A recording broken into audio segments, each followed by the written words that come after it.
اور خدا بھی دیکھیں نا کہ جو خدا کے لیے اتنا بڑھتا ہے تو پھر خدا آگے سے سورہ فجر کی آیات میں راضیتم مرضیہ، میں بھی راضی ہوں آپ بھی مجھ سے راضی ہیں. یہ اس عشق کو ہمیں آگے لے کے بڑھنا ہے. ہم نماز پڑھتے ہیں، کیا سجدے میں ہماری یہ کیفیت ہوتی ہے سبحان ربی الاعلیٰ و بحمدہ، پروردگار ٹوٹا پھوٹا تیری بارگاہ میں پہنچ گیا، تو مجھے چھوڑنا نہیں.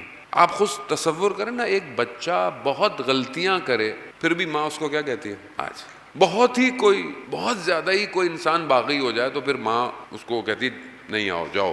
لیکن خدا کی بارگاہ کسی شخص کسی کے لیے بند نہیں ہوتی، جو جب چاہے آ جائے. بہت بڑے عالم دین تہران میں راتوں کو مجلس پڑھے جا رہے ہیں، تو ایک نشے میں ڈرگ میں نشے کے اندر جو لوگ ہوتے ہیں مل گئے. اب الفاظ بھی ایسے استعمال ہو، مجھے مولانا اپنی عزت بچانے کے لیے کہا ہاں مولانا صاحب کہاں سے آ رہے ہیں؟ وہ بھی مجلس پڑھ کے آ رہے ہیں. کہا کبھی ہمارے لیے بھی مجلس پڑھ دو. کہا ہاں پڑھ دوں گا، تاکہ میں نکلوں جانے دوں، پڑھ دوں گا، پھر کبھی آپ مجلس کا انتظام کریں میں پڑھ دوں گا. کہا نہیں ابھی پڑھ دے. میں ابھی کہاں سے پڑھوں اس کے لیے مجلس؟ تو انہوں نے ایسا بہانہ ڈھونڈا کہ مجھے جانے دے گا. کہا دیکھیں مجلس کے لیے ممبر چاہیے ہوتا ہے، ممبر جہاں بیٹھ کے پڑھی جائے. تو وہ شخص جھک گیا، کہتا ہے میری کمر پہ بیٹھے، یہ ممبر ہے. ابھی کہتے ہیں میں کیا کروں، بیٹھ گئے. انہوں نے بسم اللہ پڑھی، بدن کانپنے لگا اس کا، بندے کا کانپتے کانپتے کانپتے. انہوں نے کہا کہ کہیں گر نہ جائے، یہ اڑ گئے. دیکھا اس کی آنکھوں میں آنسو. کہا چلے میں آپ کو آپ کے گھر تک چھوڑ دوں. کہا نہیں میں چلا جاؤں گا. کہا نہیں شیخ میں کوئی آپ کو تنگ نہ کرے. گھر کے دروازے پہ پہنچے، جانے لگے. کہا شیخ ایک بات پوچھوں؟ کہا روز قیامت ممبر حسین آگ میں جلایا جائے گا.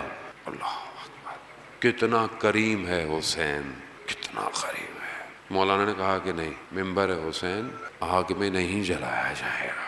یہ ہے جس نے اپنے وجود کو خدا پہ، میں قربان کا لفظ امام حسین کے لیے استعمال نہیں کرتا. امام حسین نے کوئی قربانی، امام حسین نے تو اپنا سب کچھ دے دیا، اور دینے کے بعد بھی راضیتم مرضیہ. اس کے بعد دنیا سمٹ رہی ہے ہدایت کے لیے، عشق کے لیے. عشق کی داستان کربلا ہے. اس زاویے سے کبھی آپ دیکھیں تو آپ کو پتہ چلے گا کہ یہ کتنا خوبصورت، کتنا جمال اس میں پایا جاتا ہے. عشق ہے، دروازے کھلے ہوئے ہیں، جیسے بھی ہو آ جاؤ، حسین لے جائے گا. حسین بہت کریم ہے.